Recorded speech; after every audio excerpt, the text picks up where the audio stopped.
ایک دیہاتی آیا، اس نے کہا حضور میں آپ کو اللہ کا رسول تب مانوں گا کہ یہ سامنے کھجوروں کا پکا ہوا خوشہ آپ کی گواہی دے۔ فرمایا تب تو مان جائے گا؟ اس نے کہا انکار کی گنجائش ہی نہیں۔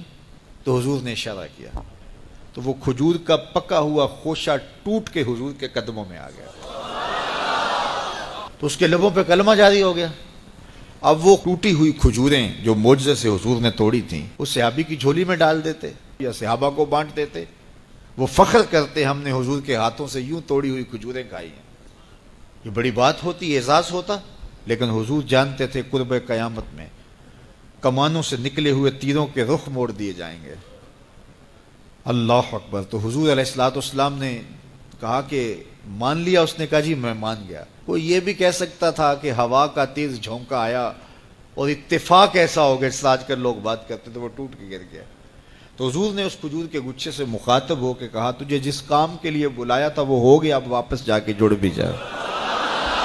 صرف توڑنا نہیں جانتے، جوڑنا بھی جانتے۔ اللہ اکبر۔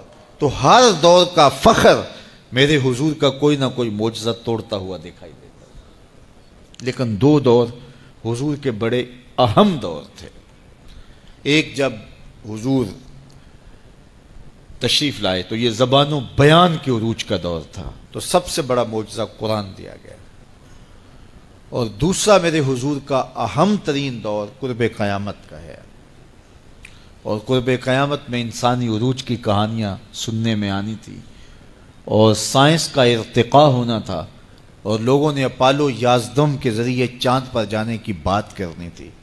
اللہ کے محبوب کو دوسرا بڑا معجزہ معراج دیا گیا کہ سائنسدان الٹی چھلانگیں بھی لگاتے رہیں، میرے محبوب کے وہاں قدم پہنچیں گے جہاں کسی کا خیال بھی نہیں پہنچ سکتا، جہاں کسی کا تصور بھی نہیں پہنچ سکتا، وہاں میرے حضور کے قدم پہنچے۔